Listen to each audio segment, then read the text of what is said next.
everybody. It's been a very long time since I've made a video about the Rh negative blood factor. And I think that the most important thing is to talk about health. Because, let's face it, health is something that we're all gonna have to face eventually, or the lack of health. And I realize more and more, the more I learn, the more I realize I don't fucking know. And I also realize the healthier I get, the more I realize just how unhealthy I am. And I think that a lot of us have given up, where at one point we were younger and realized this world is crazy, this world is insane, this world, people, grown-ups are doing everything wrong. They're preaching to you one thing while they are doing the exact opposite. Everything is a white lie in life, right? You're told not to lie. They lie like crazy, and they try to explain to you that no, their lie is not really a lie. So the same goes for anything related to what we consume. You know what I mean? So again, I will tell you what I've learned or what I've come to be convinced of. Do your own research, look up things on your own. If you already are on the right track, then maybe you can make a comment and actually help me understand more about something that I am just more and more getting into. And the reason I'm getting into it, well, I mean, come on. I realize that the healthier I am, the better I feel, and the more easily things come to me in life. And I just don't find a reason anymore to poison myself. So, having said that, sugar is a very bad thing.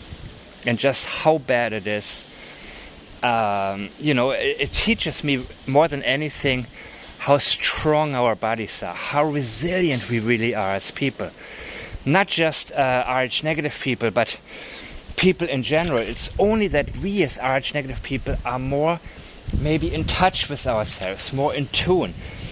When something is bad for people in general, we recognize it. We just, by intuition, we instinctively get it immediately, almost immediately. And so I think that we are kind of the canaries in a coal mine. The only problem is the coal miners don't listen to us.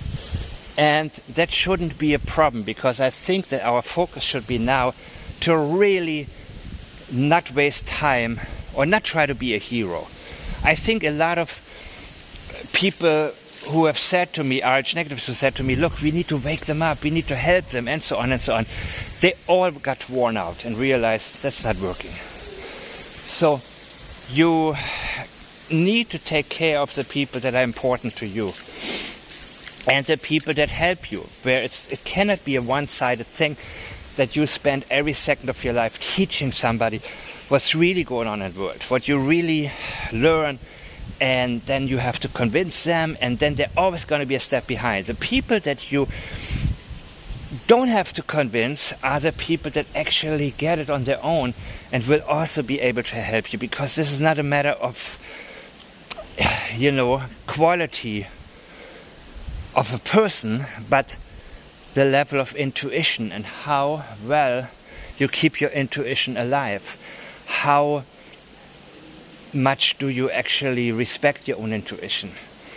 And having said that, a lot of people have been medicated as children. A lot of Rh negatives have been misdiagnosed as kids, and they are now, many of them have gotten rid of it and are completely medication free.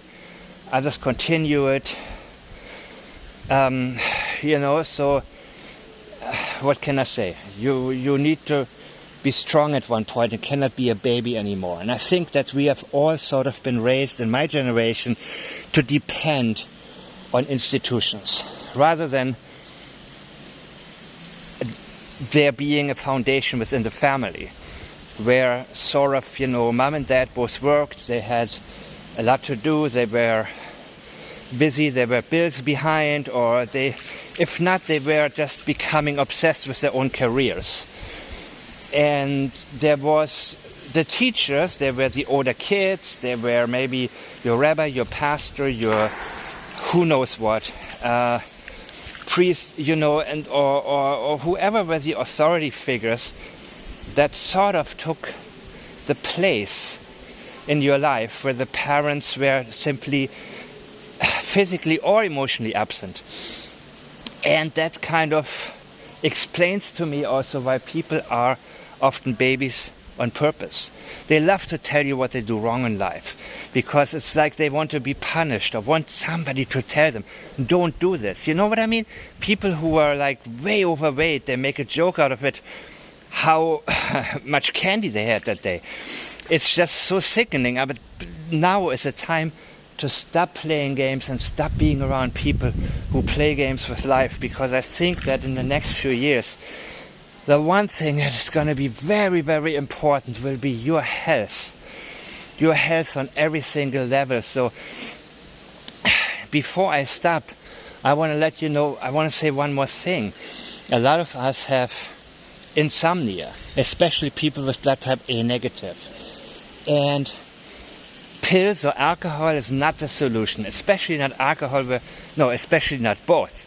But I don't take pills, right? I never took pills.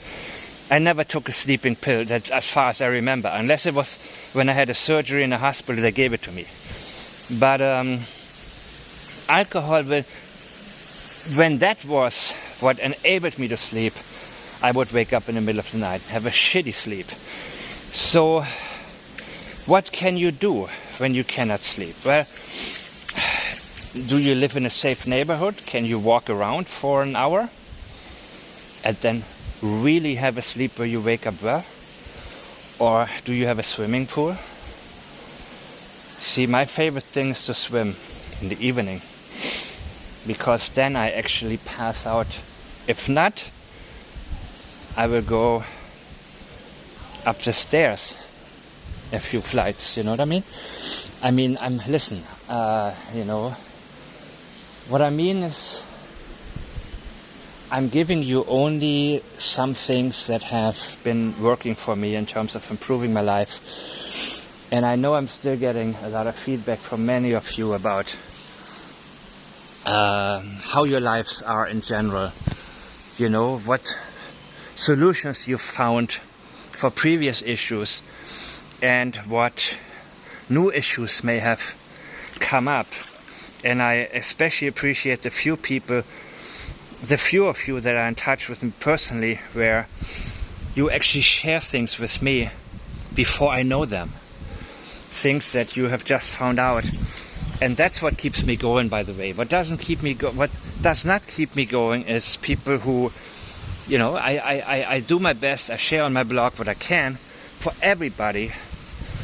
And I hope you guys are sharing some of what you like, especially maybe this video, and take it as an opportunity to ask your friends also what their blood types are. What do they think about what I said? Maybe, if anything, I can be a conversation starter where you can expand the quality or the quantity of the quality within your circle of friends, and maybe it'll expand mine, so we meet each other halfway around the world. Stay negative, my people.